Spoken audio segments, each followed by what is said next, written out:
It all happened like I knew it would. A single drop of source magic.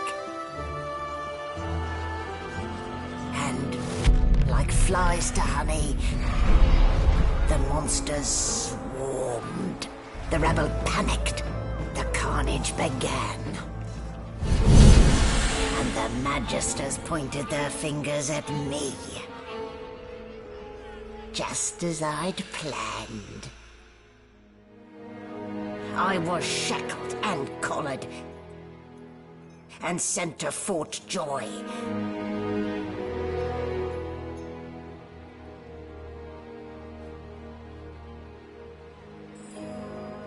I'd come here to kill Godwoken. But instead, I became part of their story.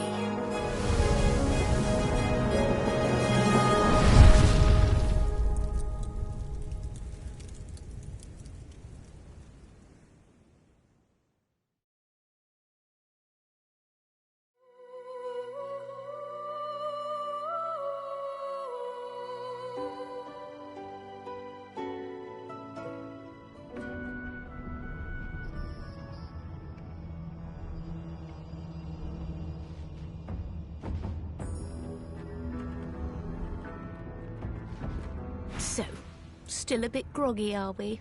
Don't worry, the sedative will wear off soon enough. Easy now, no need to hurry. Get your bearings and report to me upstairs.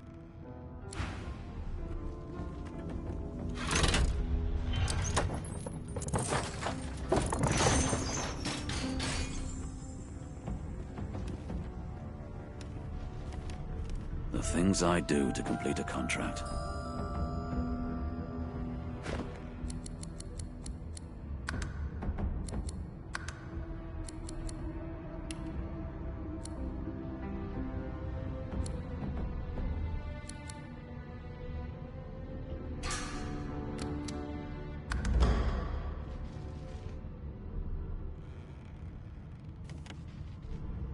Nice haircut, Smiley.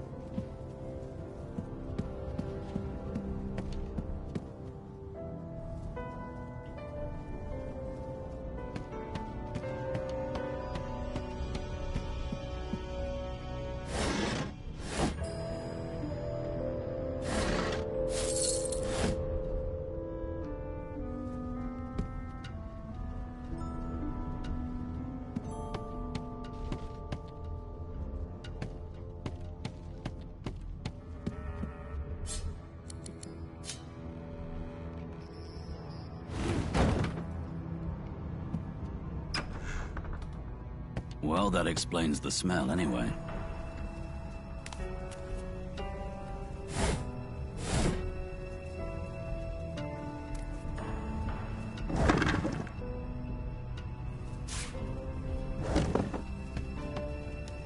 Shaking her fluffy coat, the sheep eyes you balefully, her rectangular eyes like letterboxes to the void.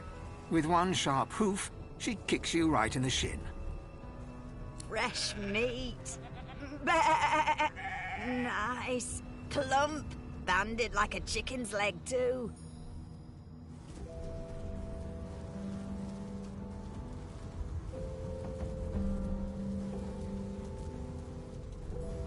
That may be so, but look at the flies. And wisdom. Flies know when a creature will die. And it's around your head they're buzzing, not mine. With two shakes of her stumpy tail, the sheep turns away from you to peruse her hay-filled manger.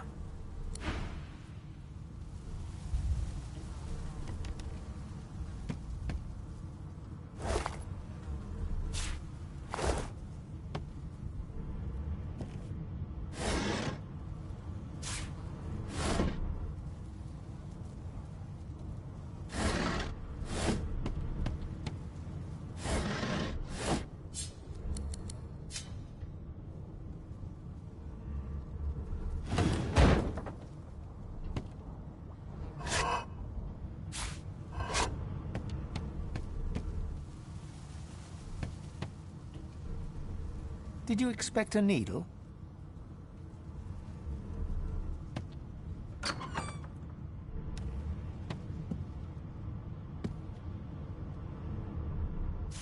Boring.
You there. Come here.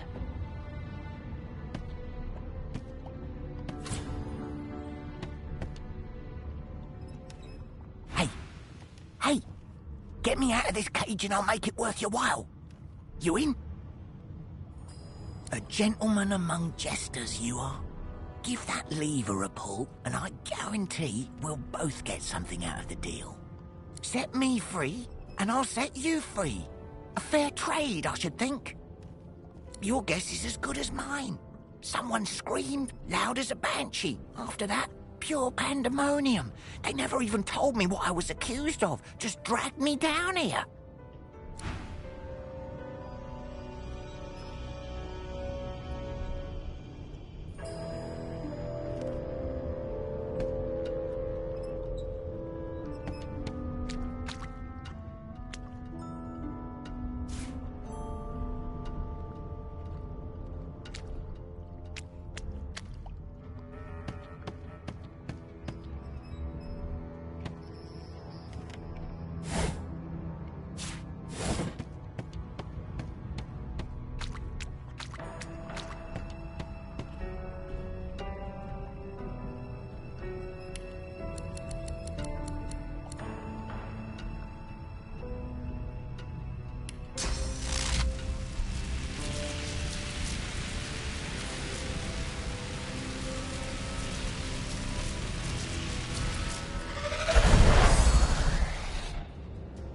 I should have known there'd be trouble.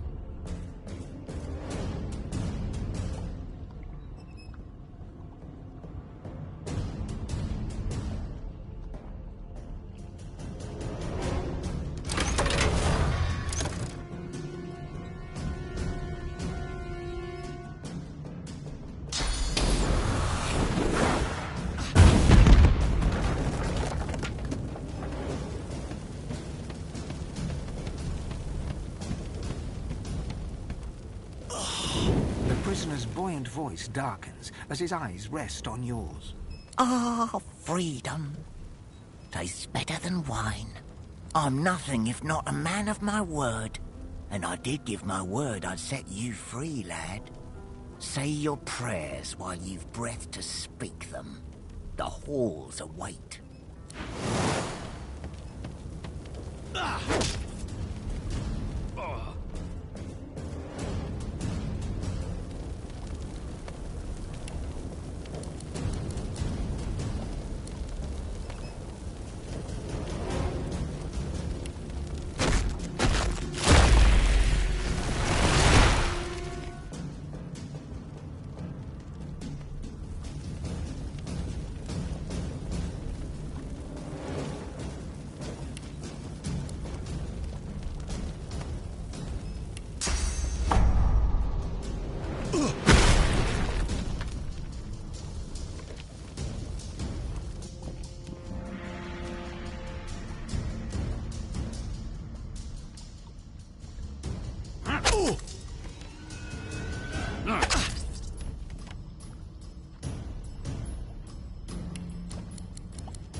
would he have to gain by killing me?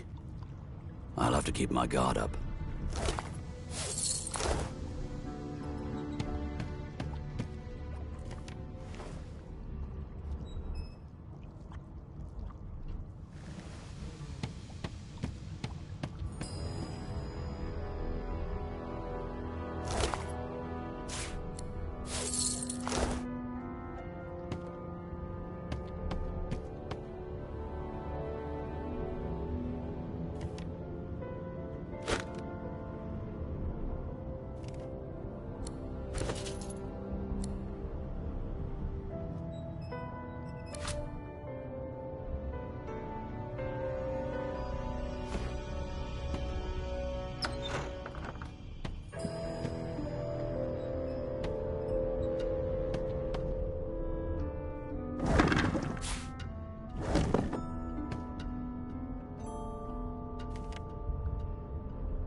Empty.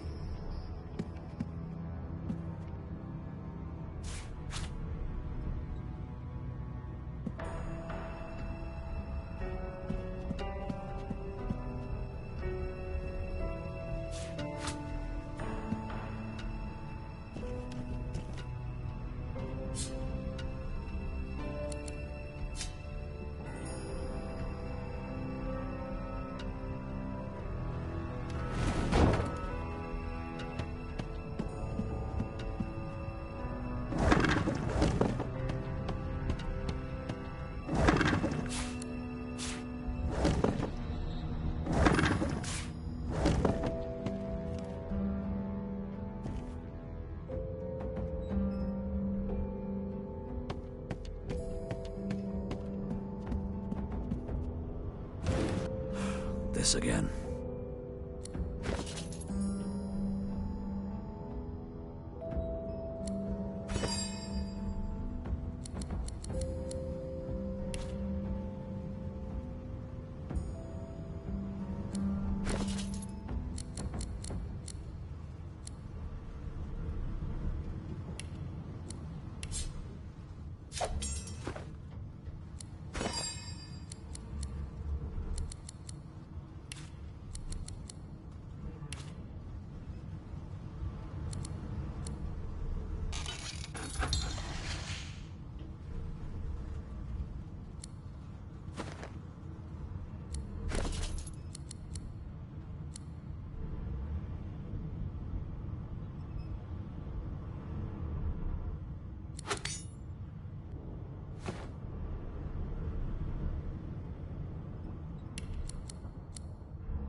And I'm back where I started.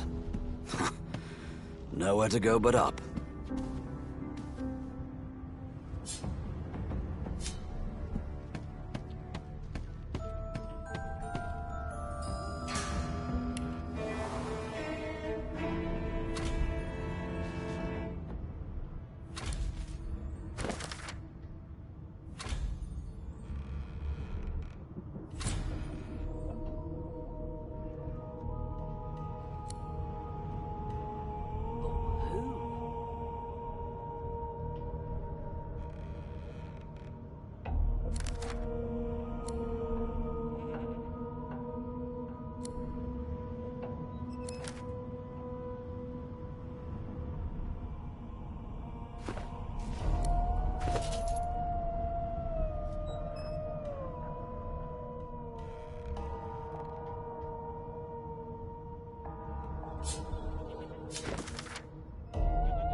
Now, where did I leave my calipers?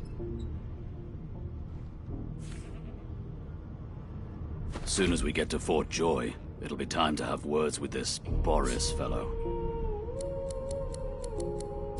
No lesions, no trauma. It was bled by magic.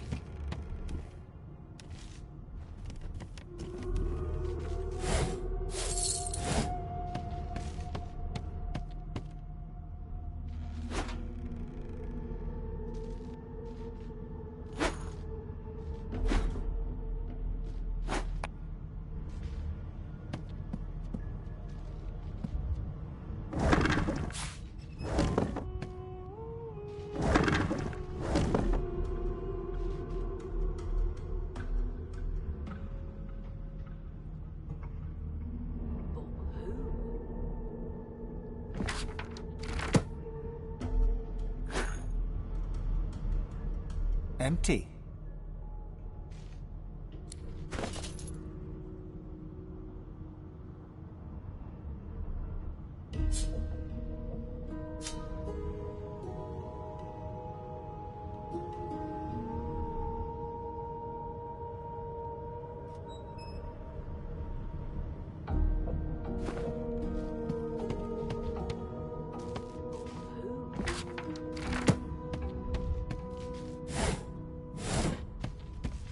Why, you're looking a bit more chipper. Yes. Looks like that collar fits you snugly enough. Nice bit of work, even if I do say so myself. There you are. Not too tight, I hope. The collar, I mean. Oh, not to worry. Every dog has to get used to its leash. In the meantime, your next stop will be Magister William. All passengers have to be registered in the ship's manifest, and he's the chap in charge of the logs. You'll find him on the other side of this deck, in the officers' quarters.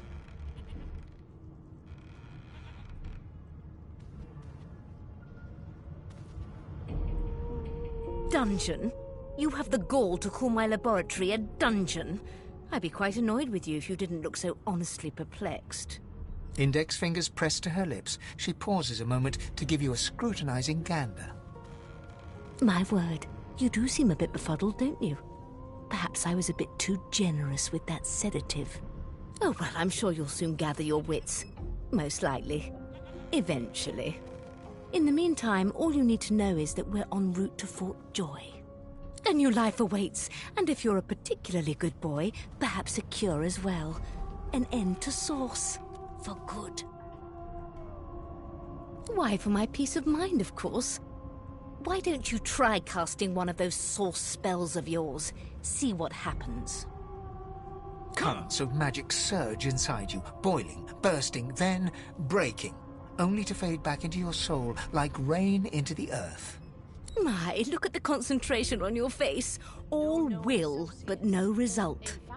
There you have it. See? The collar's function. It neuters you of sorts. Makes you unable to cast sauce. For your own peace of mind, of course. Yours and the whole world's. Is he? Oh well. Some problems simply sort themselves, don't they? She frowns and peers at you closely, resting the back of one hand on your forehead and taking your pulse with the other. Delusions such as these are rare, but not unheard of. I recommend a cup of mulled wine and another night's sleep. Just take it easy. Who?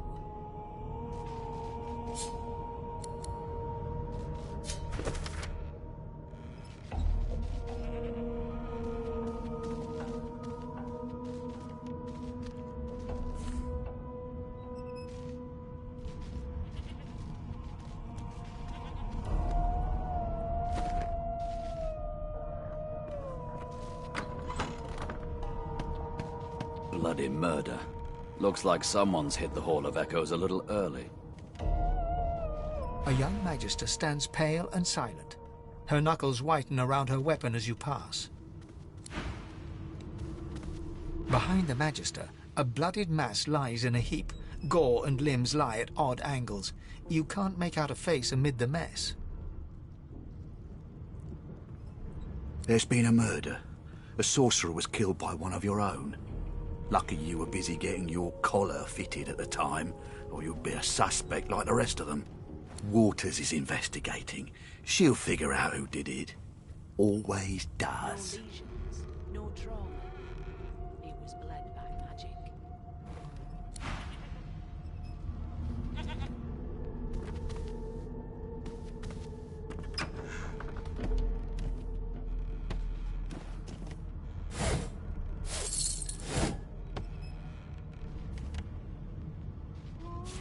Boring.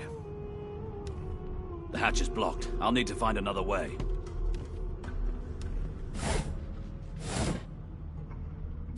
Junk.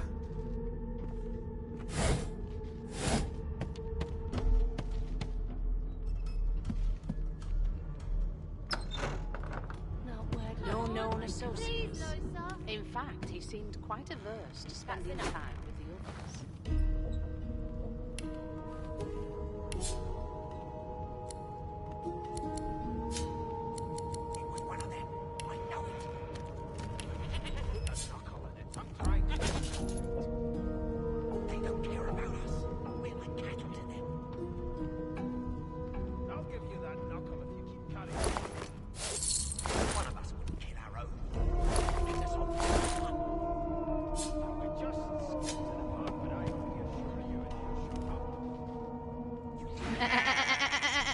I'm not suited for this. It's sea cow, not sea sheep. Haven't got any shears, have you? People these days. Come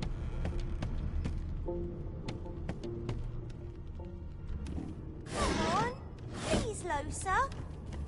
I forgot how to sing. I did. Ah, there you are. Husband.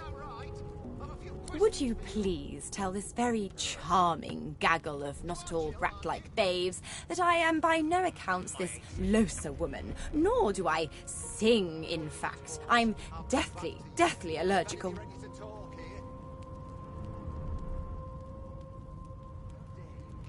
The young woman seems about to raise her hand, but quickly remembers herself and nods pointedly at the excited children. Who indeed? Why, my name is, Madame Josephine Gribbles de Peeb. The children break out into giggles. I say, it is. Her pinched face cracks into a great grin, and she shoos the children away from her with a laugh. Yeah, okay, you found me out. Go on and git, and maybe I'll sing you something when I'm good and ready. She turns to you, dark-eyed and dirty-haired, and smiles flatly. Gotta keep ourselves entertained, haven't we?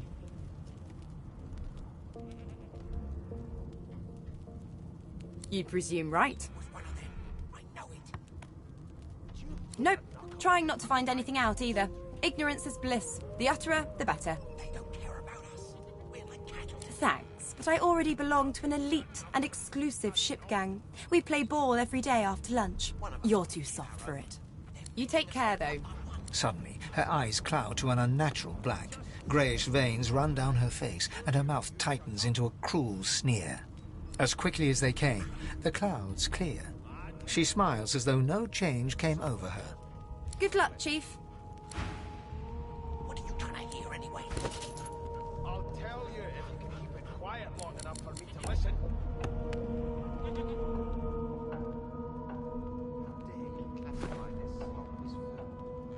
Do you know Losa? She's a really good singer. I'm better, though. Listen. La la la la la.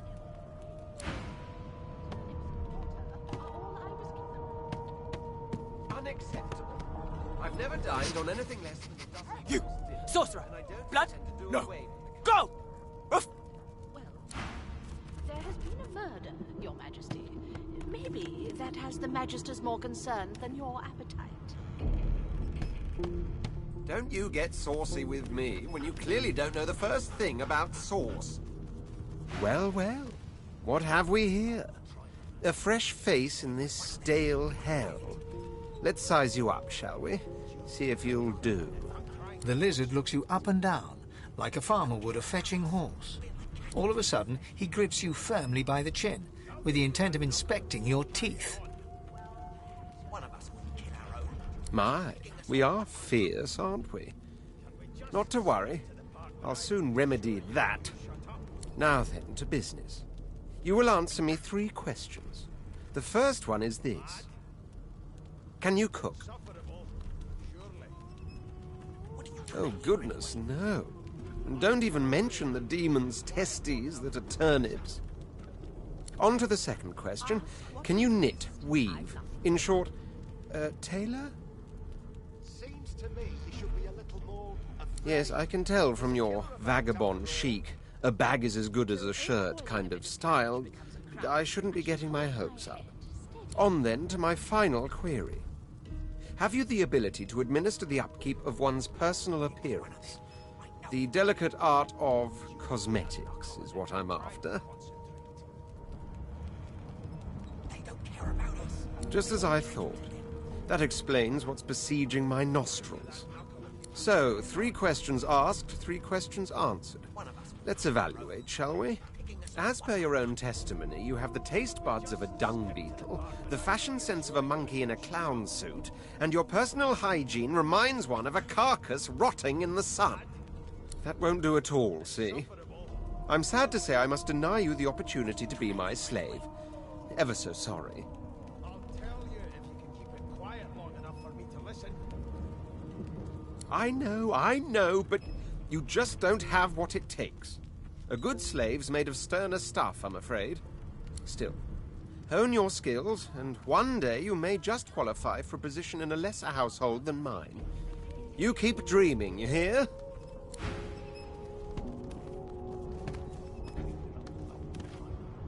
A broad dwarf sits totally upright on the bench, eyes closed, palms face up on his knees. His beard is a cascade of meticulous plaits, each one braided through with golden medallions. He raises an eyebrow as you approach, but doesn't open his eyes. Listen up, boy. You hear that? I ain't saying nothing. The ship, of course. A wave of sound washes over you. The unintelligible chatter of your shipmates, the groaning of wood from floor to ceiling, the boom, crash and crackle of waves around you, complaints from the sea itself. And? How dare you classify this slop as food? I've seen Sick as a leper's cat. From the state of it, I'd say she's being cared for by a bunch of beardless babes who never loved anyone but their own mums. But there's more. Listen close. There now, just like that. Squeak! Aha! His eyes snap open as his countenance breaks into an expression of joy. One great paw claps you on the back. The other catches you before you lose your footing. There. You heard it, didn't you? I knew it. I knew it. Aye, this is good news, boy. Good news. It's the wheel, don't you see, you beautiful idiot? Squeaks whenever the helmsman jerks it clockwise, which means we're heading east. Burn my beard. That means if we'd been travelling for, yes, only 10.34 nautical miles to Fort Joy. Seems to me he should be a little more afraid. There's a killer about. No indeed, boy. But that ain't my final destination. The dwarf leans back from the table and strokes his beard, gold medallions jingling merrily. His eyes roll over to you. That'll be all. Thank you kindly, boy. He continues stroking his beard, a beatific smile on his lips, and doesn't acknowledge you anymore. A no doesn't become a yes over time, you know.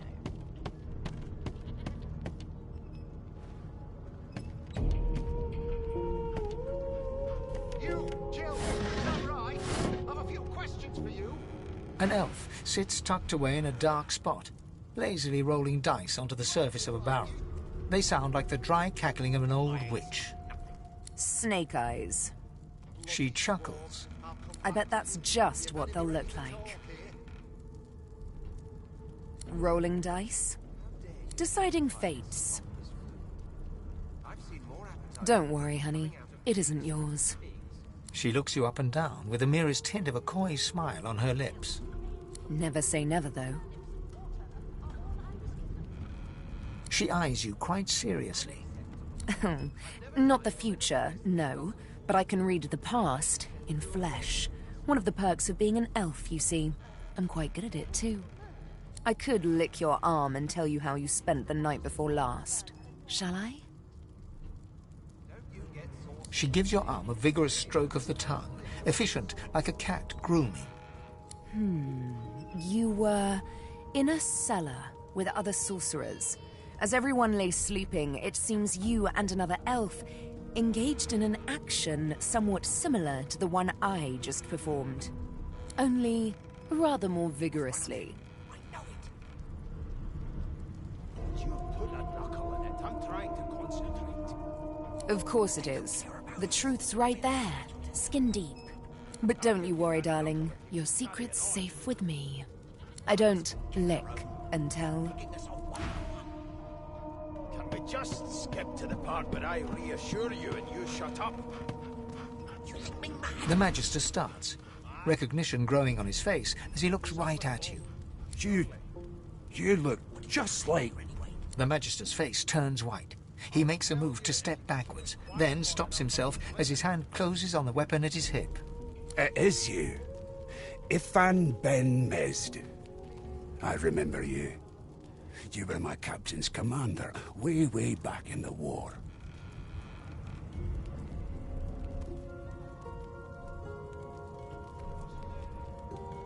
The Magister's eyes darken. His face closes over into a cold mask. I always knew you'd end up down low. Lower even than us nobodies in the rank and file. The higher the climb, the louder the splat when you fall. In Fort Joy, you're about to fall further than you thought possible. And I'll be listening for the splat. Happy landings. Would you put a knuckle in it? I'm trying to concentrate. They don't care about us. We're like cattle to them. I'll give you that knuckle if you keep carrying on. One of us will kill our own. They're picking us off one by one. Can we just skip to the part where I reassure you and you shut up? You think me mad? I spent my life singing for my slaves to bring me my supper. Finer fare than boiled roots and rotten tubers, too. Meanwhile, the Magisters feast on honeyed meat behind this very wall. The indignity. Those bolts trained on her, and if she tries to run, shoot to kill. You seem on edge, officer. What on earth is the matter?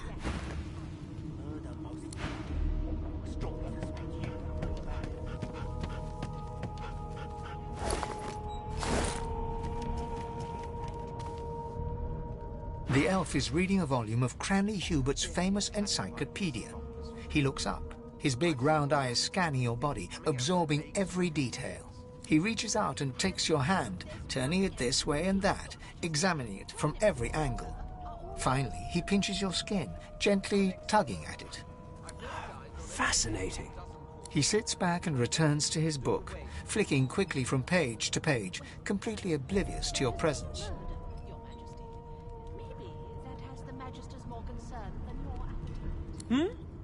Oh no, my instinct to survive is quite strong, as with all mortals. I'm not sure why you would... Oh dear, I seem to have crossed some cultural taboo. How... difficult. You have my apologies, human. Perhaps I should demand the same from those red-cloaked humans. They laid their hands on me more than once. Ah, yes. The niceties. My name is Fane. I am a scholar from... well, I am a seeker of knowledge. That is enough. It is pleasurable to meet you. Hardly. I've been reading this one for several minutes, and I have yet to find a single insight into the mysteries of the universe. It is simultaneously too detailed and insufficient. I know the beginning of this tale and the end, but I am rather missing the middle. Tell me, what do you know of our world's history? There's nothing else I can make, Your Majesty. Turnips and water are all I was given. Unacceptable. I've never died. Oh, please. I have no interest in that. Your books are too full of it already. No, I want to know about the Celestial. I want to know about your gods. This text tells me that they created all creatures, but nothing of what came before. Where did these gods come from? Who are their people? Where are the others of their kind? It was one of them. I know it. Of course you don't have any useful information. Why did I expect anything else?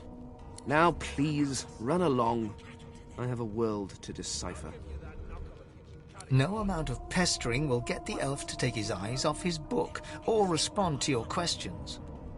Just skip to the part where I reassure you and you shut up. Here to register, sir. Good, good. Magister Williams is just about done with the last passenger. You faring okay so far? Of course I do. Seems Voidwalk can dog your heels like a shadow. That's no way to live, is it? You'll see. We're gonna help you. You head on in now. Williams will get you sorted fast. Seems to me you should be a little more afraid. There's a killer about. And if she... Standing at the center of the room, you spot a sorcerer haughtily eyeing a pair of nervous-looking magisters. They keep their crossbow trained upon her as she's being interrogated by an officer. So you admit it then? You murdered that poor fella? Yes, I did. But of course, that was only the beginning. She turns her head and looks you straight in the eye. There are others whose lives must end. Good God, the woman's mad. You there, sorcerer, go and fetch Magister Siwan. We need to do more than collar this maniac. We need to shackle her, hands and feet. It means your journey draws to a close. Do stick around for its finale, though, because... She reaches for her collar and simply removes it. I'm just about to create a scene. Subdue her, men, quickly! If she casts Source, the Voidwoken will come. They'll end us all. She smiles with wicked satisfaction. Precisely.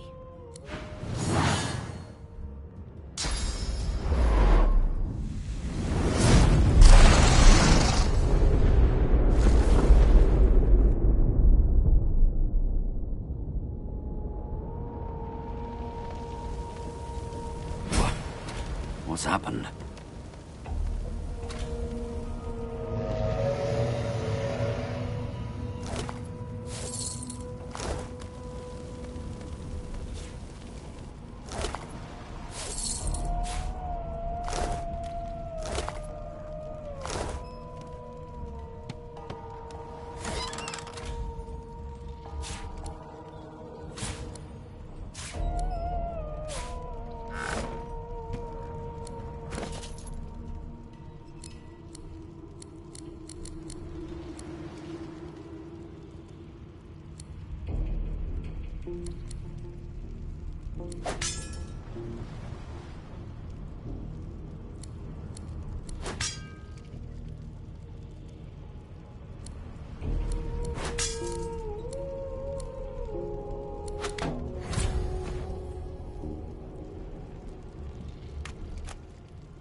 The hound paws desperately at its snout. It winces as it draws blood from its wet black nose and continues scratching.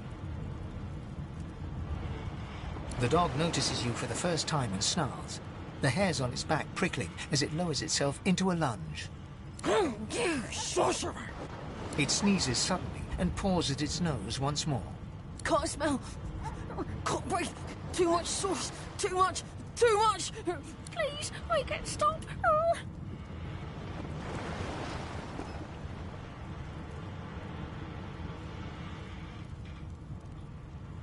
Too much.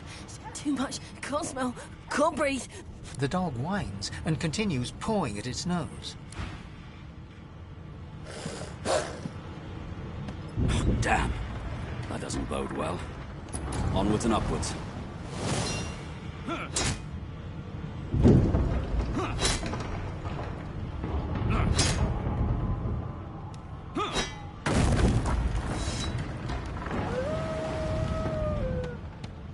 Thank the gods.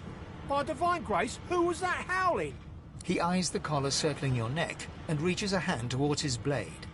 Another sorcerer!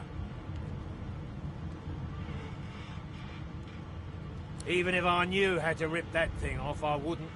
Some crazy banshee comes screaming through, and now we got void bugs swarming up top. Saw it coming, I did. Sorcerer mutiny.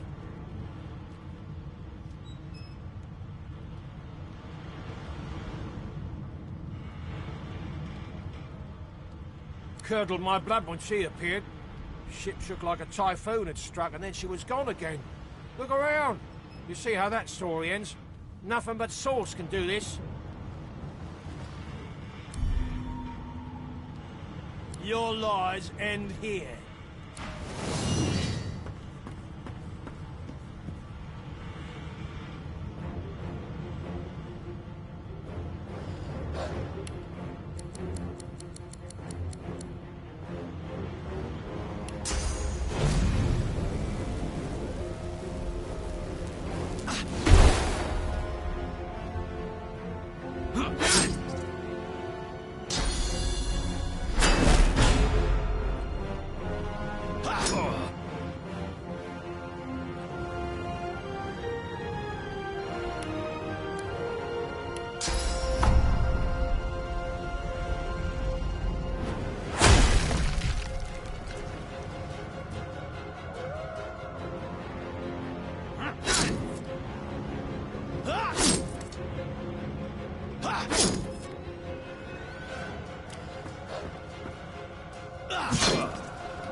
Alexander.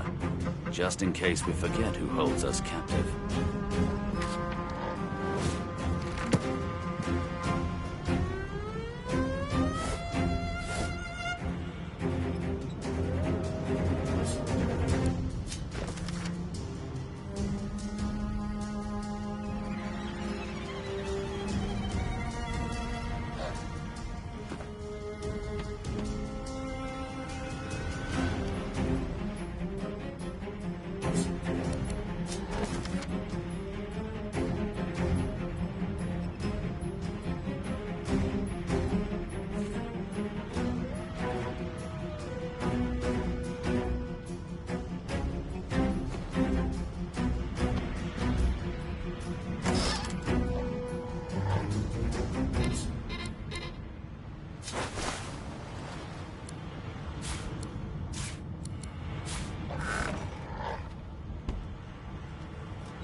Gods damn it. Need to get off this wreck. Quick.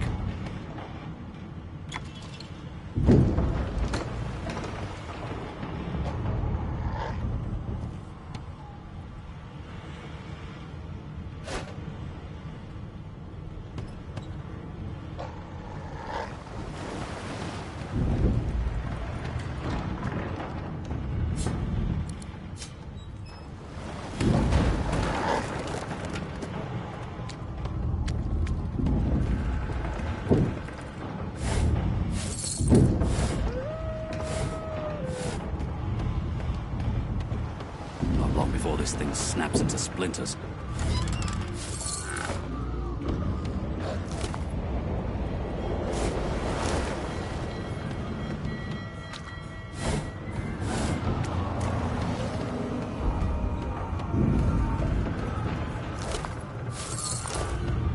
Great God! Something's pounding on the hull!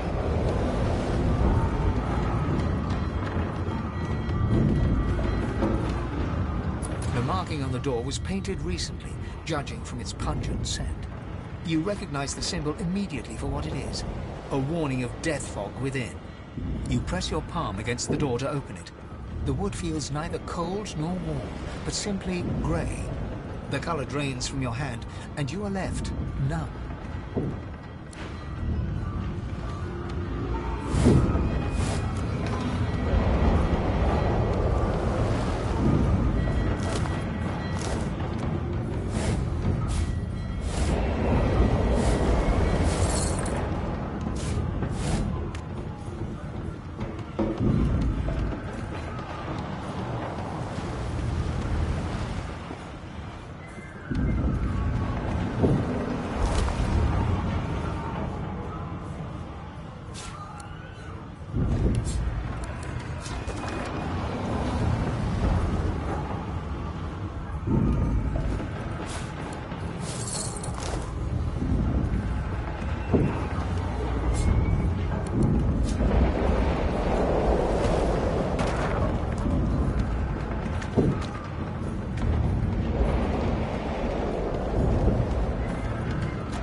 doesn't budge. The door groans open, but an ashen shadow clouds your mind.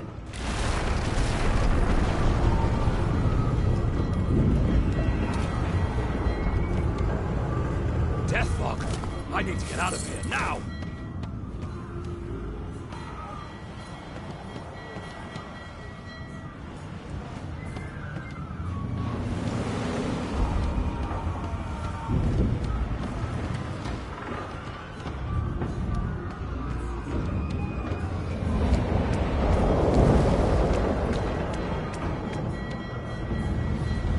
Through the door and are suddenly face to face with an undead.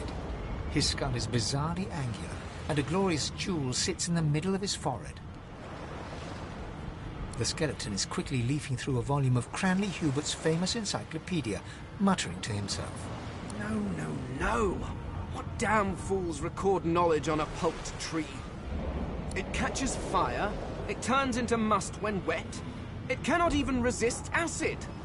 No wonder they're so bloody ignorant. The skeleton looks up and notices you for the first time. Oh, it's you. Shouldn't you be running and screaming or some such? The skeleton groans and looks back to his book, frantically flipping from page to page. Yes, indeed. It's the look of someone that wants to read the bloody book he's holding. Now, if you're really quite finished, I believe you have lifeboats to flee to. Please, I was no more an elf than you are those rags you're wearing. I had a mask, rather ingeniously designed, which allowed me to take that primitive form. A mask that was stolen by that damned witch after her little scene. Still, she'll drown with the rest of these fools, and I will simply pluck my mask from her cold, dead hands. Remember, one of your race's weaknesses is having your lungs filled with water until you can no longer breathe. So, try to avoid that, perhaps. The skeleton resumes his search, leafing through page after page, while hunching over the book in a futile attempt to keep it dry.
tale stories say.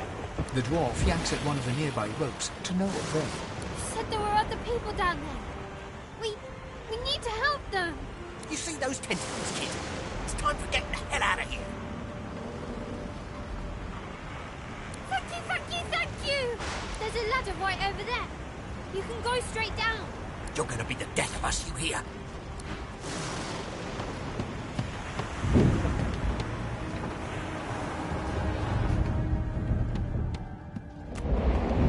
If you can walk, get yourself up the ladder. There's a... Wait! Voidwoken!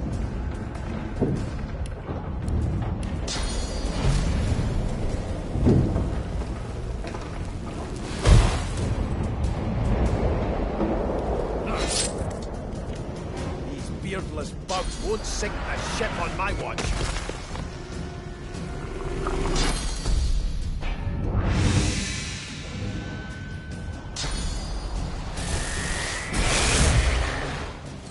I thought Voidwoken was supposed to be scary.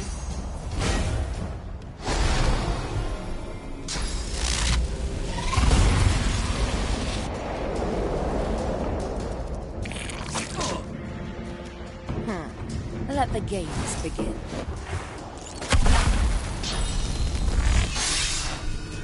Freak the Reaper for me. They who are about to triumph.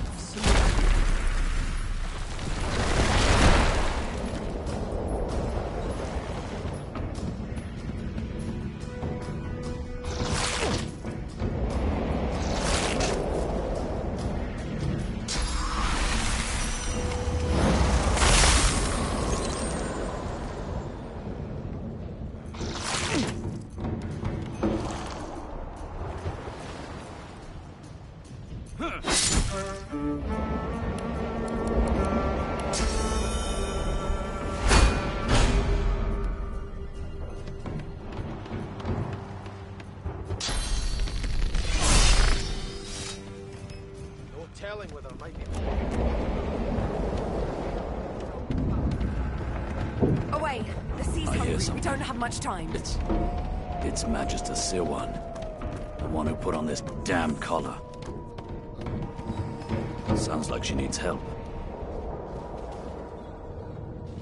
She tries to speak, but can only gape as she clutches her neck, trying to stem the bleeding of a gushing wound. With jagged movements, she raises her clenched fist and holds out a length of cloth, soaked with some kind of strong-smelling tincture. Blood quickly soaks through the cloth. Magister Siwan's mouth opens and closes, her eyes wide in terror. It's working. The pressure is stemming the flow of blood. Siwan clutches your arm, her eyes locked with yours. Something within the ship snaps. The floorboards shudder. Siwan struggles to her feet, clinging to you tightly.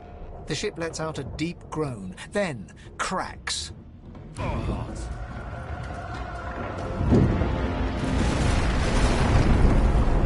It's ripping the ship apart.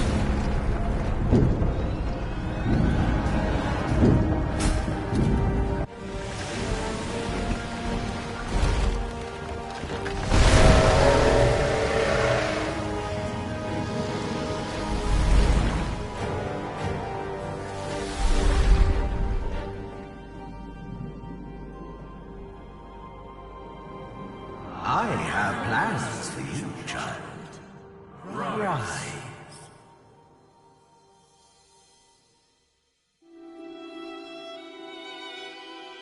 Honorable Dallas, we lost a ship sailing sorcerer prisoners to Fort Joy. We assume some escaped and broke their collars.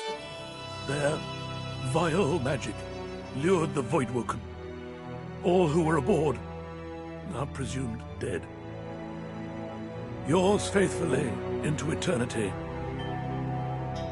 High Judge Oriven.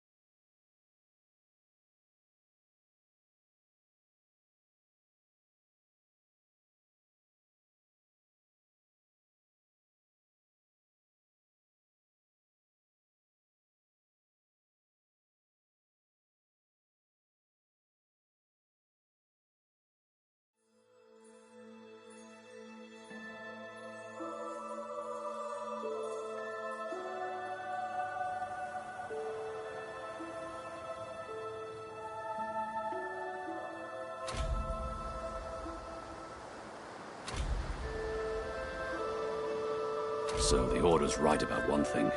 We attract Voidwoken. Am I the lone survivor? Only one way to find out.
Any man who put his likeness in stone is a fool in my book.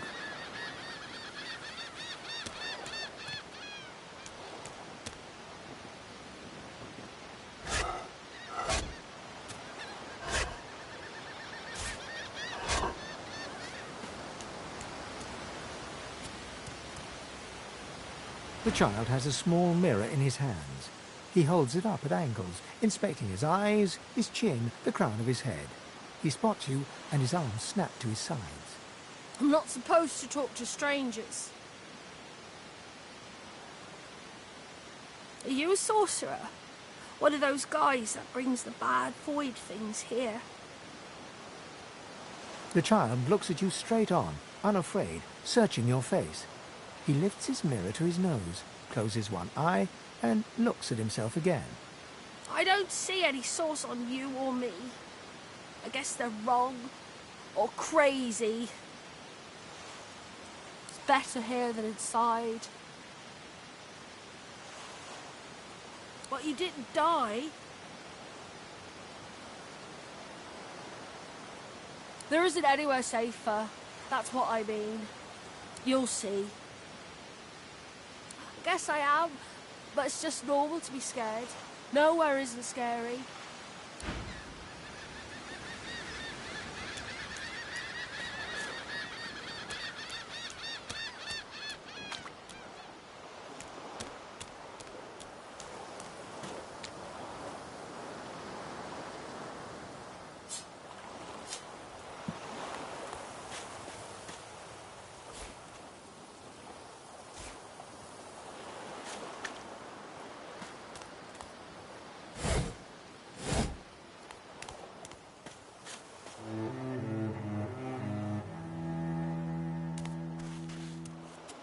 Voidwoken. Those are the same beasts that sank our ship. Damn. They made it to shore.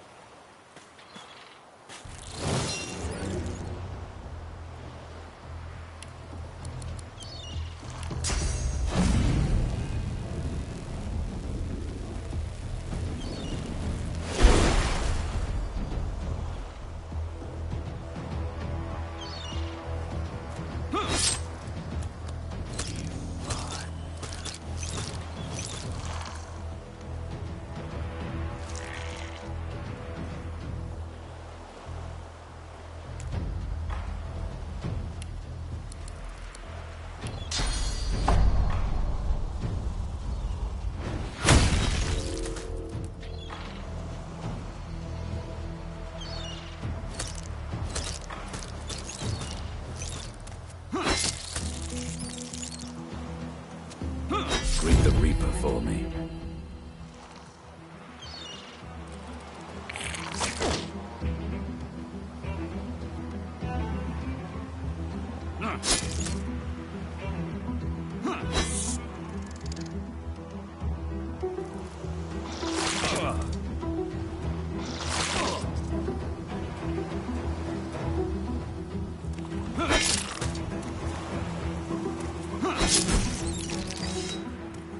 thought these bloody collars were supposed to keep those things at bay.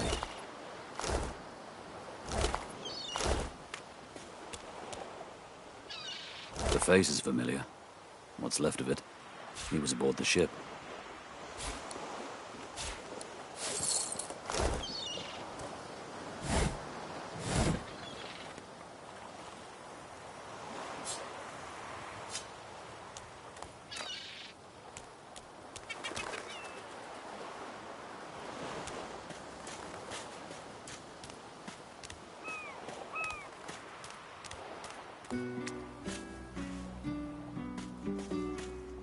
Look here, Quercus. Another giant. My word, this blasted isle is teeming with them. What's that? Yes, I did see how it made short work of the great Acorn servants. Quite right, very impressive. But that is no reason to trust it. Giants like that destroyed our forests. They are the very reason the great Acorn is returning in all its wrath.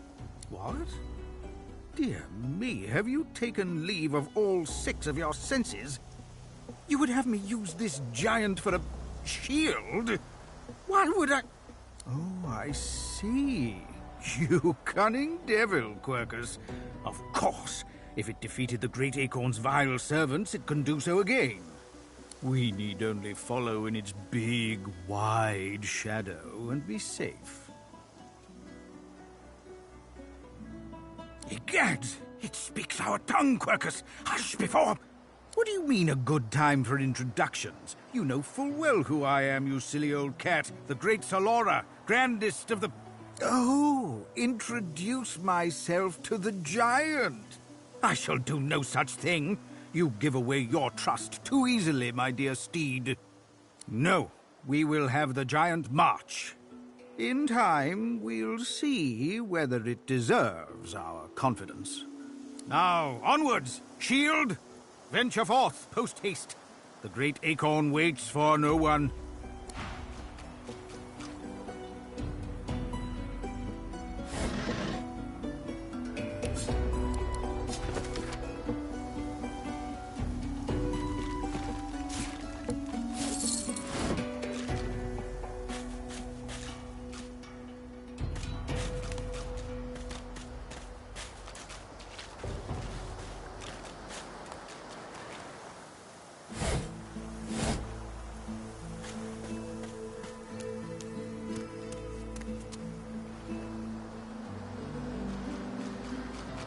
You spot a strange lizard, gazing over the water with a steady, malcontent stare. His skin is of a bright, blood-red colour. Could he be... Yes, you recognize him from the ship. It would seem you're not the only one who survived the tentacles of the deep.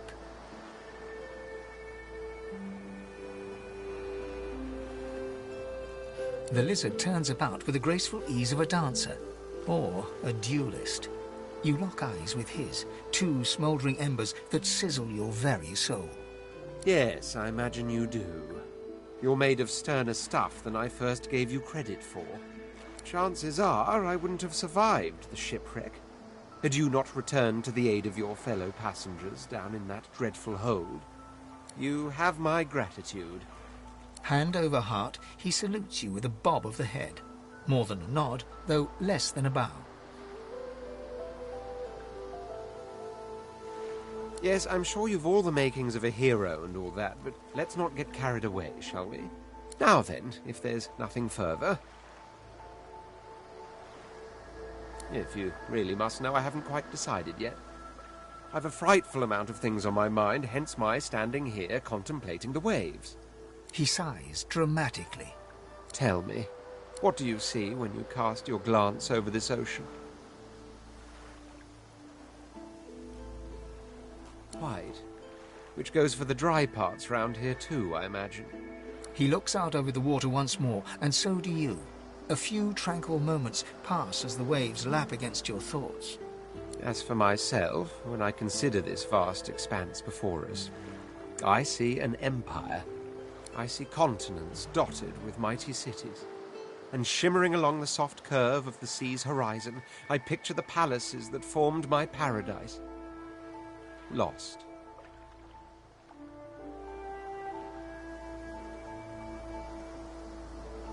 Yes, but these weren't castles in the sky, were they? Quite obviously, I was musing over the very actual empire that I lost.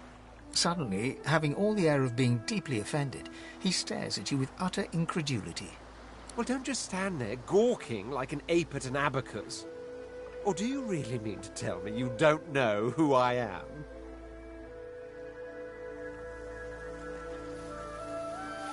Well, more's the damn pity, isn't it? For I am the Red Prince, the All-Conqueror, the World-Tamer, the Spouse of the Sun. Of course you know me. There's a brief moment's pause, during which his grandiloquent pose deflates ever so slightly. That said, I suppose I must own up to the fact that I find myself rather in between all-conquering and world-taming opportunities at the moment. The grandeur that is my fate has hit a bit of a snag. But never you worry. For the throne I was destined, and my throne I shall have. This and that. Tag along. Do you really mean to compare the fate of an empire to whatever foibles you seek to fix? On the other hand, I really could do with a dog's body. And you've already proven to be trustworthy enough. You came back for the others on that ship, after all. Fine, I accept. On one condition. For reasons I'll not disclose right now, it is imperative that I should meet with a dreamer, one of the mystics of my kind. I've reason to believe one of them may be present on this island. Promise me we'll look for him, and I'll extend you the blessing of my company.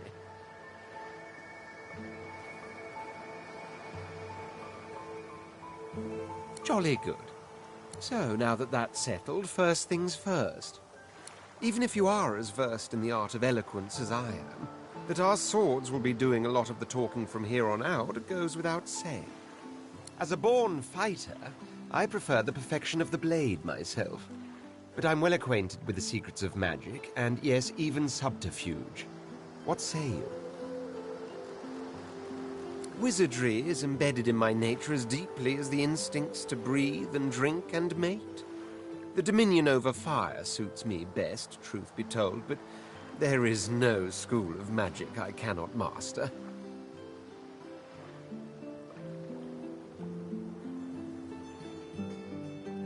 Very well.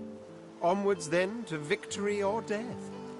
The Red Prince nods and gives you a smile that wavers ever so delicately between courtesy and contempt. Now, as you're aware, you'll be travelling with a prince.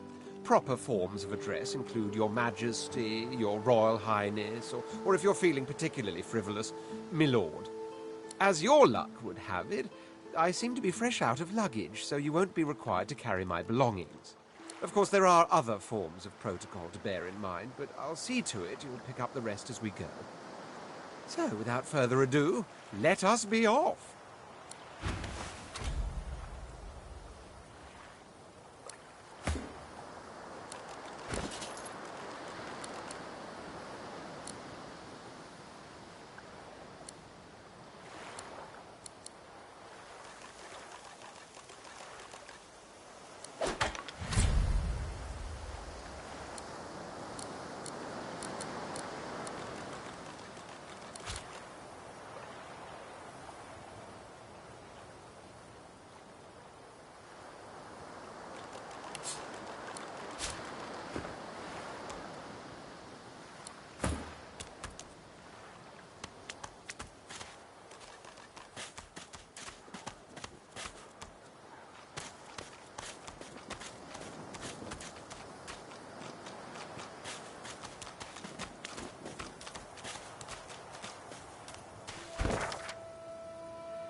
A black cat. Maybe my luck is about to change. It seems we're not the only ones taking on strays. The cat's eyes are clouded and grey, but it stares at you with acute intensity. What? How did I get... Hey, stop following me. What? No, that can't be. I can't... Hey, stop following me. Huh? Yeah, fine. I'm fine. I'm not sure. It's all a little foggy. The cat opens his mouth as if to speak, but his eyes lose focus, and with a jerk he turns away from you.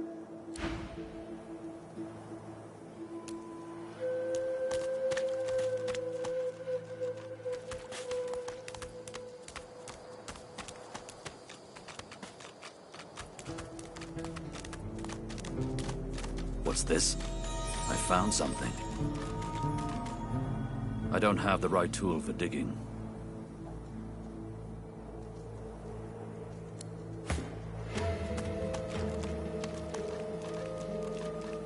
One must put in due effort if one is to reap the proper reward.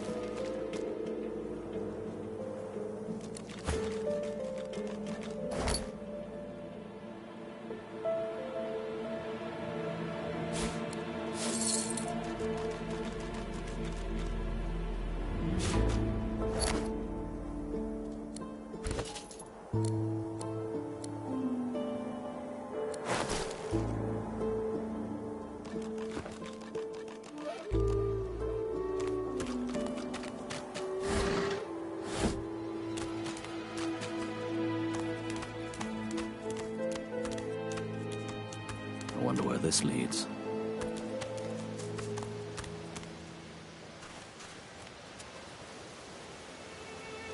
As the alcove opens up, you see the same skeleton that you met on the boat before it sank. He's still not wearing his mask. He's leaning over a corpse, prodding and pulling at the skin of its face. Bugger. How on earth am I supposed to... Oh. Perhaps... Skeletal fingers reach down and grip the skin of the dead man's face, pulling sharply upwards. After a few more tugs at the man's cheeks, the skeleton relents, letting the head drop to the ground with a damp thud. Damnation. That stuck fast. I wonder, does the beard act as some form of anchor? Ah! No! Stay back! Don't... Oh, it's you. I must admit I'm surprised. Perhaps you're more buoyant than I suspected. Oh, yes. An exceptionally common, but exceptionally valuable commodity. A face. A face that seems rather stubbornly attached to his skull. I would normally employ a tool to delicately but viciously rip the face from the body. I could then craft a mask to hide my bone. But as I lack such a tool... The skeleton grabs the corpse by the cheeks and pulls hard, grunting in frustration as the body's skin holds firm.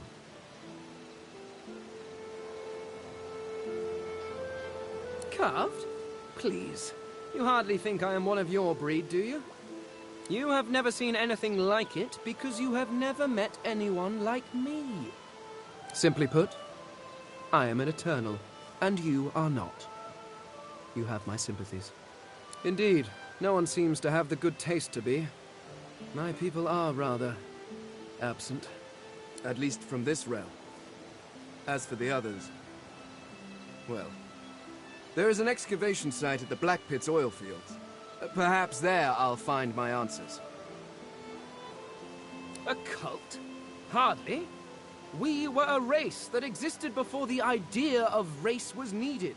We were all one. I could ask you to imagine an Eternal as a creature of incredible intelligence and skill. But I fear the limits of your imagination would not do us justice. We studied the mysteries of the universe. We created works of great art. We disappeared. But I will find them. Wherever they are, I will find them. We will have our world again. Well, that hardly seems relevant. But if you must know, I was inconvenienced for a time. Several centuries, in fact. Or perhaps millennia. One tends to lose track. I was sealed in a tomb for daring to be curious about the world. It seems our king did not agree that the universe should be explored to its full potential. Perhaps I should thank him. It seems I was spared whatever happened to the others. I wonder if flowers would be appropriate. I suppose, circumstances being what they are, it could be advantageous. You seem more at ease in this world than I. A guide would certainly be useful. Excellent. While we are conversing, perhaps you notice that I am rather skilled in, well, all things.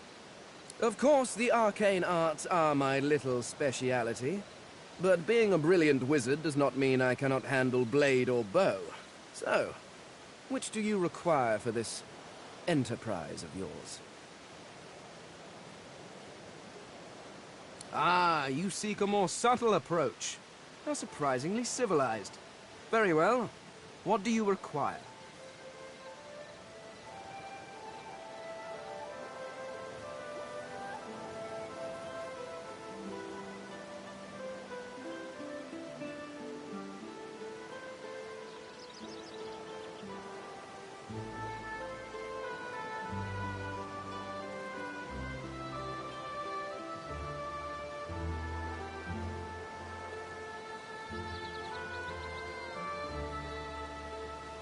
I could do that with one hand behind my spine.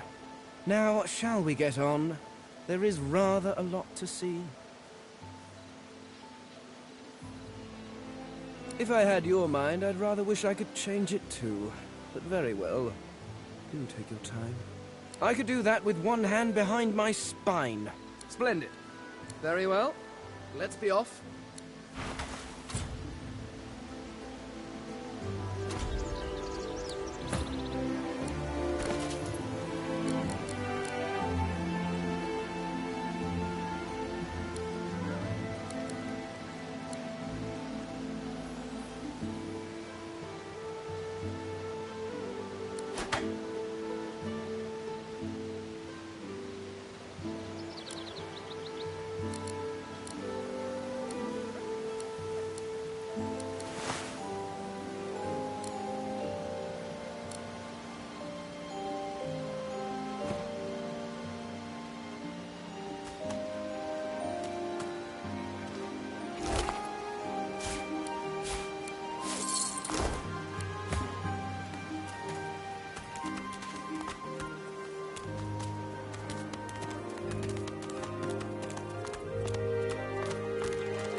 Alexander. But wait, he's too well protected here. Now speak. Stay back, sorcerer, and stay silent. Our Godwoken speaks. We know you've been helping sorcerers escape, Atusa. We have proof. I'd sooner cut my tongue out than lie to you, Alexander. I know nothing of any escapees. If you can tell the Godwoken no more, your tongue is of no use. Cut it out. This can't be serious, Alexander. Come! You should know by now to obey your superior, Magister, whatever she may ask. Stay silent, you! Bishop Alexander looks up at the sound of your voice, curiosity on his face.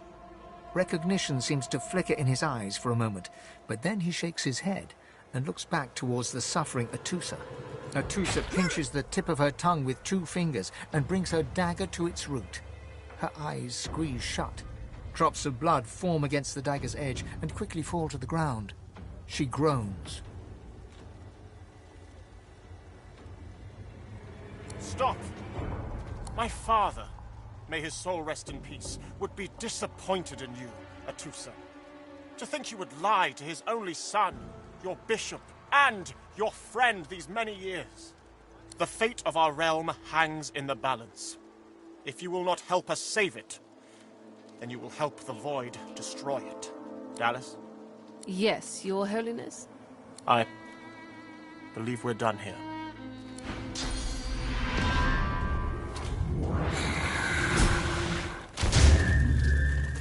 What a waste.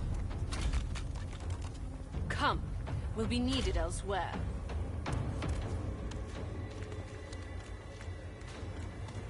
The Lizard Magister, or what's left of her, lies in a puddle of gore.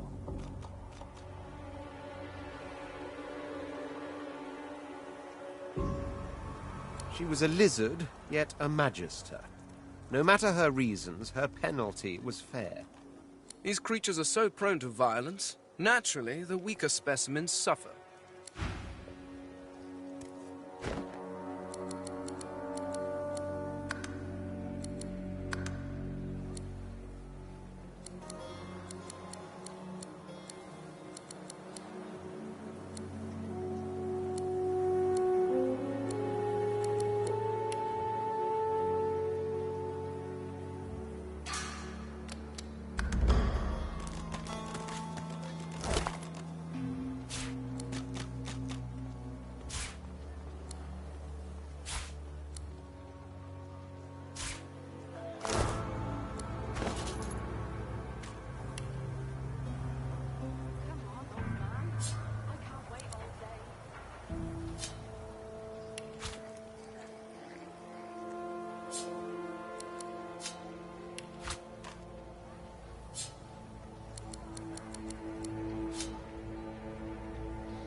Come on, old man. I can't wait all day. Come on then, Lexi. Hey up. I find any bread, I want no trouble. It's time to accept bread or brisket. Toast the same. Your grift teaches you to bully others. Pathetic. You keep his name out of your mouth, you filthy cud chewer. Have your cud. Disgusting, just like all your kind. Disgusting like theft? Disgusting like threats? Right, God, will you quit dragging this head? Come and play that on, Lexi. Just hand over the gold. I will not.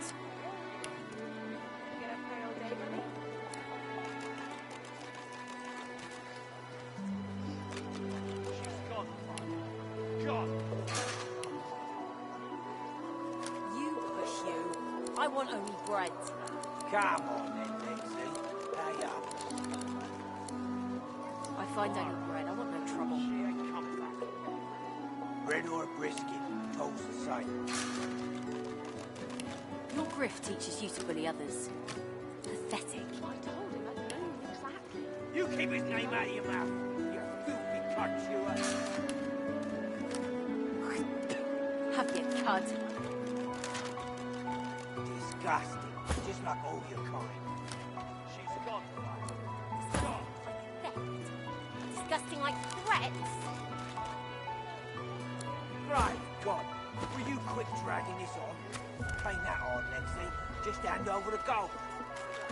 I will not.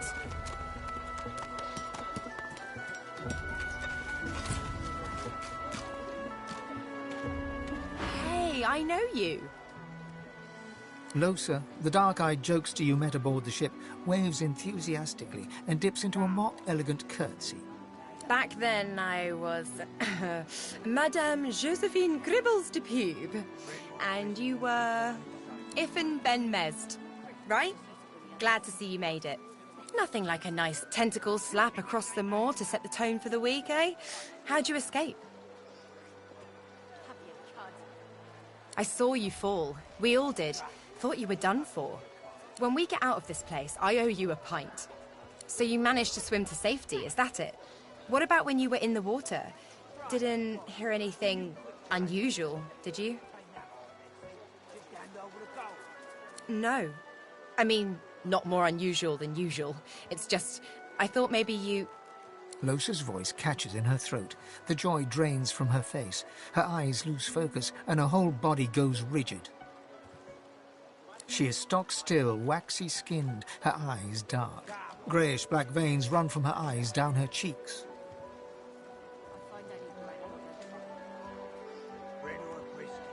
Her head snaps to you mechanically, and her eyes lock with yours, dark pupils dilated into great black voids. Light suddenly flashes back into her face. The grey veins drain to pinkish flesh, and her whole body relaxes. Anyway, what were we talking about? Ah, it's nothing really. It's just... I'm just a bit... well, a bit... hospitable? Ha! What I mean is, look, you've never been a host, right? That's because you're like a clump of leaves on the side of the road. That ain't bad, though. I'd give just about anything to be like you. But I'm a roadside inn. Red door, flowers out front, friendly lady at the door beckoning you in for half price. Like a goddamn gold star inn for the disembodied. Now, isn't that just the question of the hour? I can't be sure just yet. I'll be surprised if it's a demon. Definitely not a sprite either. Maybe a spectre, but I wouldn't bet money on it. So, how are you enjoying the joy?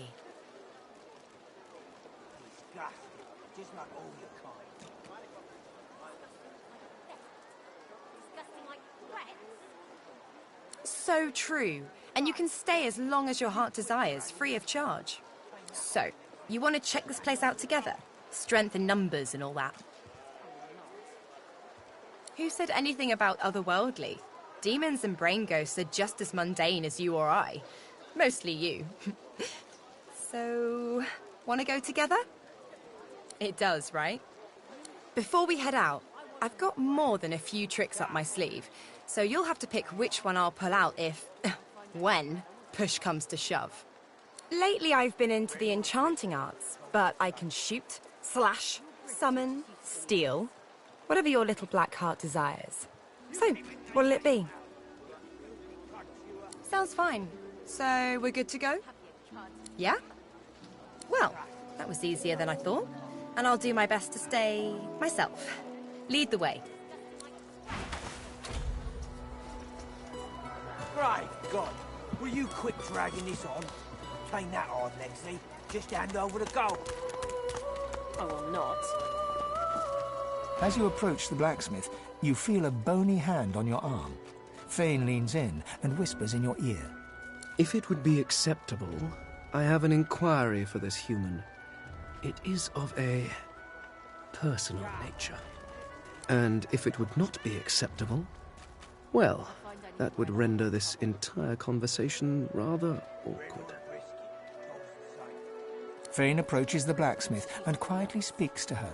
You can't overhear much, but he seems to be gesturing towards her head an awful lot.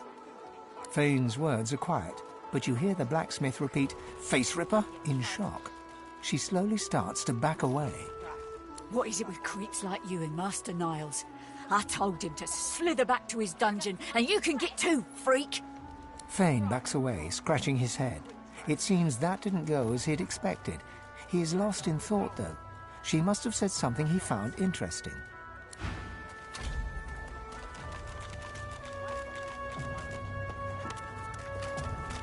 Amidst a crowd of screws, bolts, and scraps of metal, the woman is manipulating a glove-like contraption fitted with 5 long metal skewers.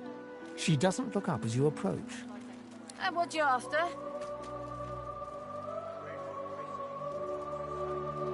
I ain't. Just seeing how it's made.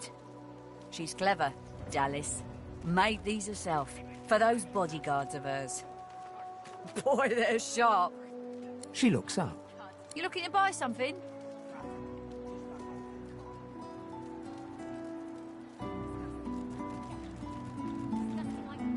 Found it in the scrap heap not so long ago. We used to know each other back in the day, you know. Dallas and I. Never knew her to be much of a wrench head back in the day, but once she joined the Order, she started turning out all manner of oddities. She nods once. You looking to buy something? Or do you just want to waste my time with a whole lot of questions? Oh, I dunno. She was a sweet soul, quiet, loved her family. Always seemed strong as I recall, but she didn't come across as no fearless military leader back then. She was just a girl. People do change, don't they? For you? Hell no. That's for me to know, and you to get out of my face. Buy or shove off. All manner of things. Have a look. Stand over the goal. I will not.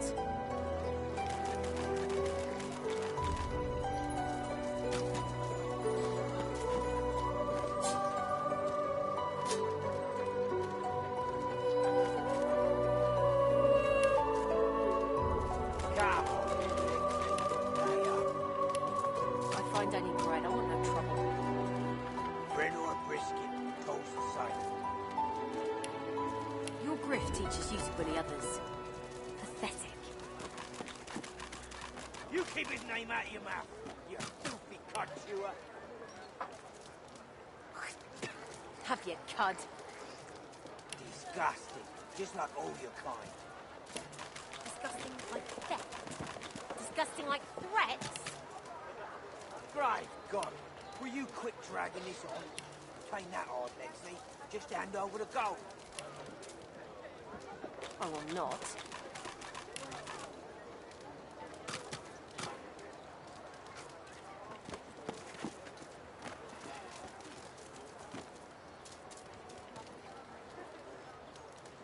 You push you. I want only bread. Come on then, Lexi. Pay up. I find only bread. I want no trouble. Bread or brisket, toast the same. Your grift teaches you to bully others. Pathetic. You keep his name out of your mouth, you filthy cud chewer.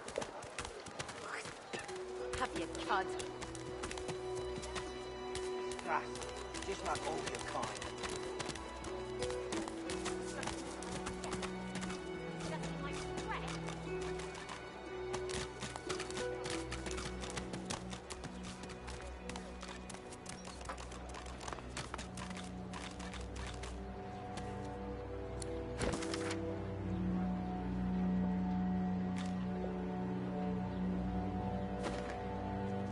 Get off!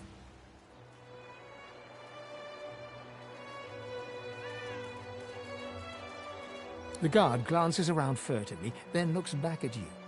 The merest hint of fear flickers across his face before he sneers.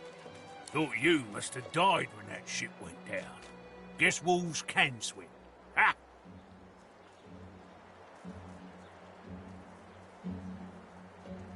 Well, your sense of humour, Mr. Drowned. Think you're a big man in here, Mr. Silverclaw? All I need to do is whistle, and my dogs will tear you open, eyeballs to bollocks. Here's how things are gonna go down. You'll kill a slum elf called Sahila for me. In return, I'll tell you exactly where to get just the right weapon for whatever it is you're doing that I don't want to know about. He waves a little scrap of paper in front of your eyes, before patting it back into his breast pocket, a smug smile on his lips. Deal?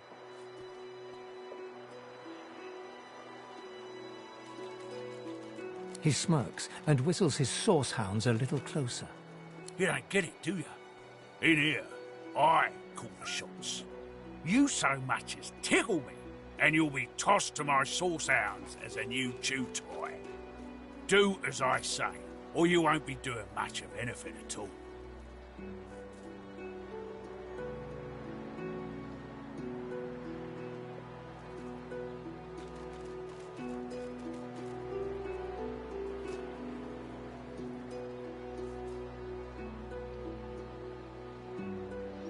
He blanches and staggers backward a step, all bravado punctured. Done! I'll give you the information. Here, just done. All right.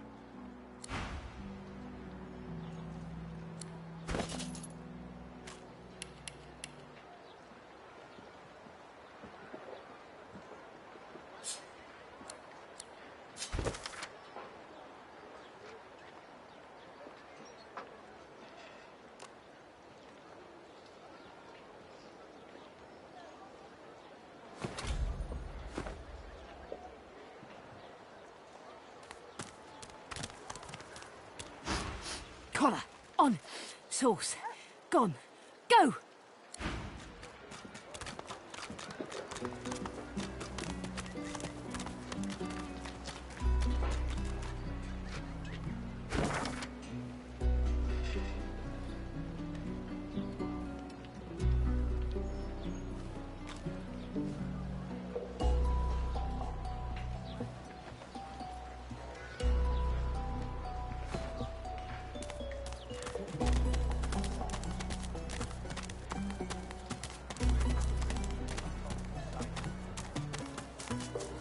Your grift teaches you to bully others. Pathetic. You keep his name out of your mouth.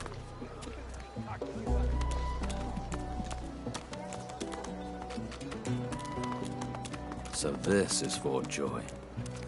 What a crumbling disaster. Nice and slow. Heading into the kitchen? Don't try anything funny around, Griff. I'm watching you. Well, he runs this place and everyone in it, including you. Better to make yourself useful to him if you're stuck here anyway. That's what I did. Nice and slow. A delivery. Surely you have one. I know that look well enough. You're about to pop, ain't ya? Why don't you enter a match and let some of that frustration out the right way? Winning has its own rewards, if that's what you're after. Slip down the hatch and talk to Thorn. Put those greasy hands of yours to work.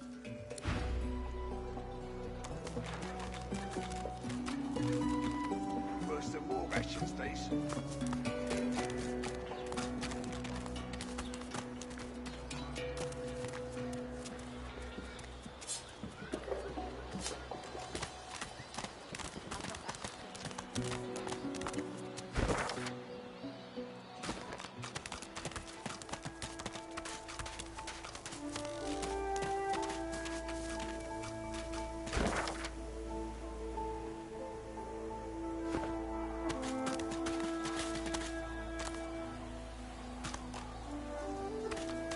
Is that thing eating corpses?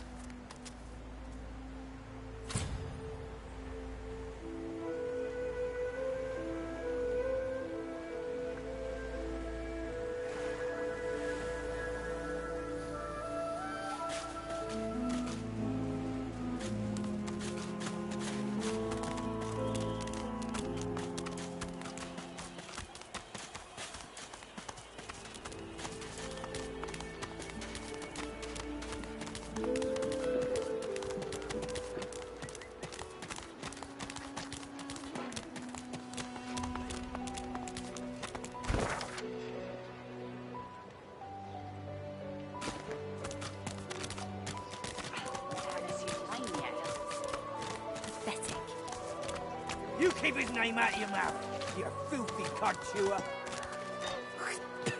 Have your cud. This is not your business, Long Pig.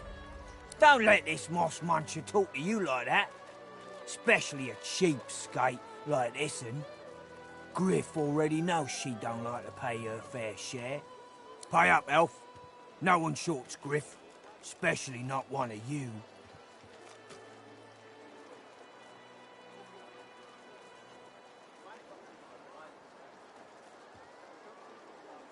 I ain't gonna say it again. Pay what you owe. No, never. You elves always want to do it the hard way, don't you?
Enjoy the show?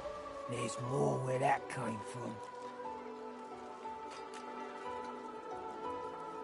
Never mind. Just mind yourself.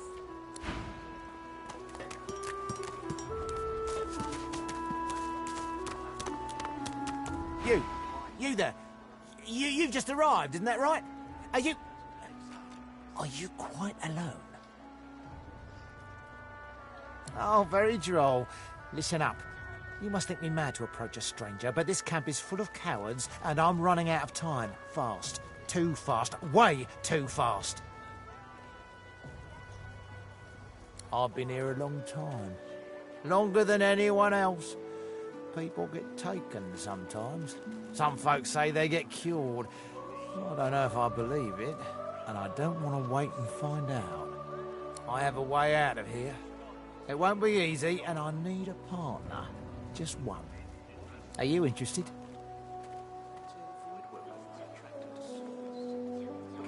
Believe whatever you want. This may be your only chance at leaving this place. Take it or don't. Attaboy. Who wouldn't? Finally someone with a little sense around here. The plan's simple. Completely foolproof. I have a spell that I can use to teleport you right out of here.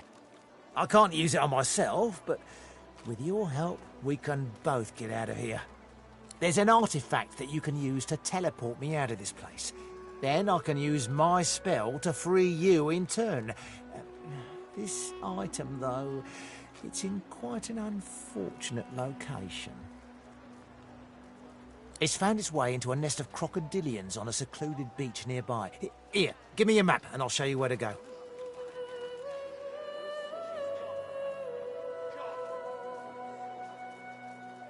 I'm glad you're of such a mind.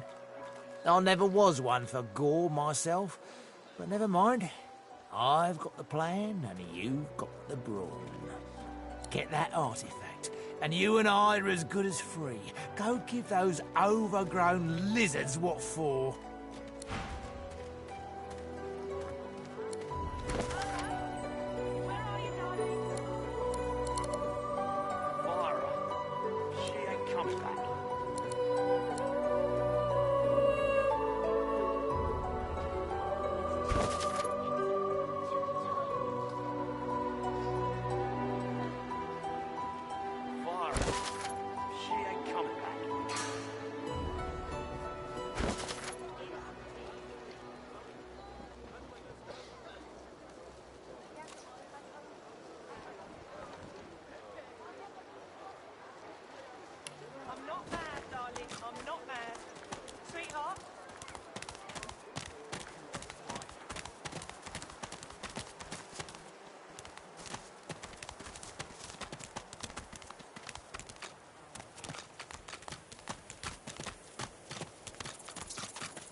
Coloured like a dog. A very pink, very long dog.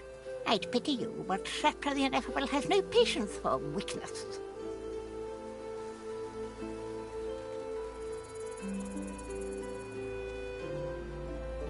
Laughing in the faces of my enemies, of course. Little do they know, the most powerful sorcerer the world has ever known scuttles on their very shores. This power is my birthright, same as yours, but one of us has grown to astounding heights and the other has sunk into depths too humiliating to describe. Pity. But of course, they'll happily dump your maggot-ridden corpse into the sea when they're through with you. Ha! Of course, precious. But which is worse, the cure or the disease? Sorcerers dance while magistrats pull the strings. Fools all! Their tomfoolery won't save them from the destruction the void shall wreak upon them. Touch it all day long. Pulls it out all silly ideas.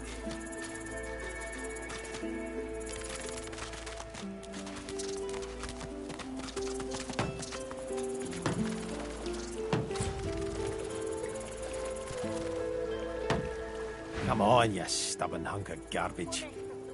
The dwarf's fingers clamp around a splintered chunk of wood nailed to the skeleton of an old ship. His whole body strains with the effort of wrenching the plank free, to no avail. Ah! Eh? Oh, that. That won't be my first or last roll on a lost boat. Reckon I might have had a harder time of it without your help, though. Bravery on the high seas is rewarded tenfold in the hall, you know. Now, if you'll excuse me, I've got business to attend to. The dwarf spits into each of his calloused palms and rubs them together, before placing them both back on the plank and pulling.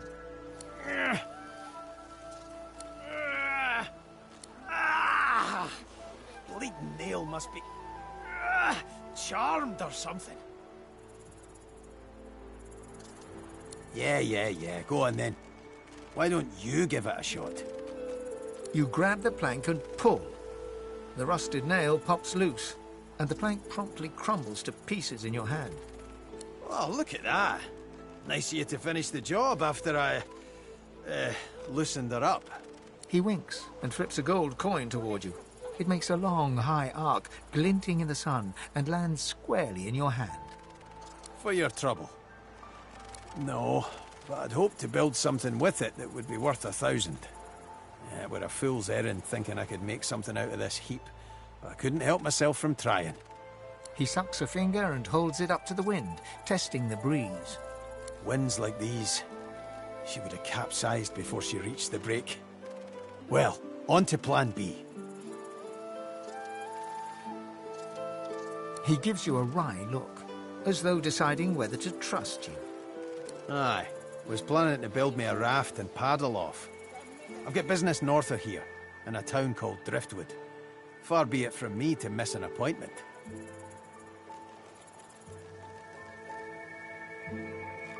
Maybe you don't.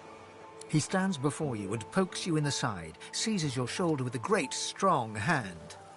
There's something of you, you know? You don't have to accept your fate on this bloody island. You can leave here, get on with your life. Why don't we make a deal then? You help me get out of this place, and I'll do the same for you.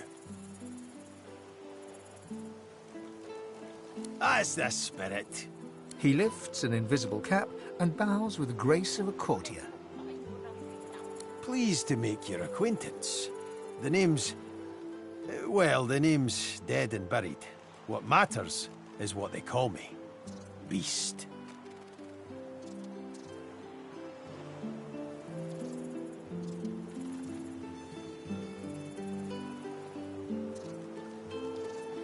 Hey now, it's quite a nice-sized place, actually. Play your cards right and I'll invite you for the summer. I'll tell you when you're older. Anyhow, we're a team now, so the me is not half as important as the us. Let's get down to brass tacks. Fighting, I mean. I've been up and down the realm so often it'd make your cabbage spin, and I picked up a few tricks along the way. Truth be told, I've grown fond of crushing and casting. A battle mage, if you like. But there's not so important as team dynamics. So what'll it be? Then it's settled. Capital! Aye. But it seems you've no room for old Beast in your clan now. You come find me when a spot opens up, and take it from me. You'll want to find a place for me at your side.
Aye, the giant takes notice of its charges.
So, what's the news? Well, I certainly got lucky with you, didn't I? The way out's nice and secluded. It starts in a little hidden alcove on the beach.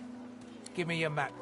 I'll show you where to go. And hurry! Not a tick of the clock to spare! 50 bucks, tears over. I'm not mad, darling. I'm not mad. Sweetheart? Pipe down, Poirot. It's time to accept reality.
Come. This way, in the back. Follow me.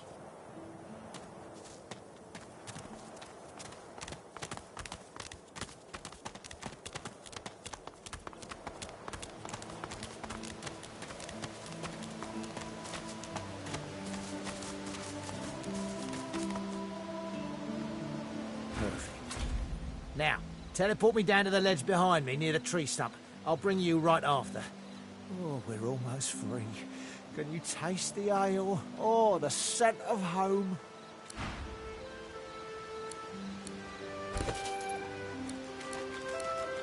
Look, over here. It isn't